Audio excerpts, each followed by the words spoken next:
really nice cars. Crazy technology in terms of like the ability to absorb bumps.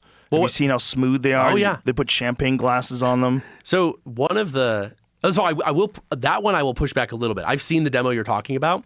There are German and U.S. cars that do that type of thing, but they're not the cars that people want here. So this is a whole nother interesting cultural bit. Oh, what are the So this is one of my this is such an interesting rabbit hole. So in China, people with money don't drive cars. They're driven.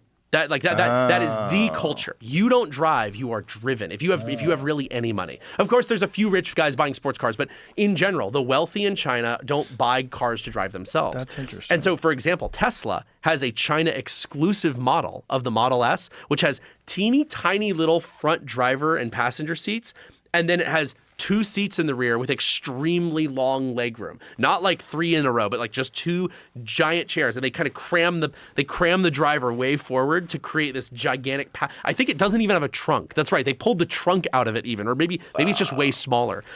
And in China, that's what people want. So like their best selling Mercedes-Benz, even American brands like Buick, we have these cars that are made to be driven in. So as a result, their most luxurious, most expensive cars have suspension that is designed to absorb all of the bumps, be extremely smooth, because, riding in the back, and it creates terrible, mushy road feel for the driver. Like in America, rich people, they want to drive, and you want to feel the road. You want that sports car. And even our SUVs, people generally want that sports car-like feel. Right. And so I guess I will push back only on the champagne glass thing, because I've seen people saying this a lot. Believe me, there are a handful like you can buy an American Buick or even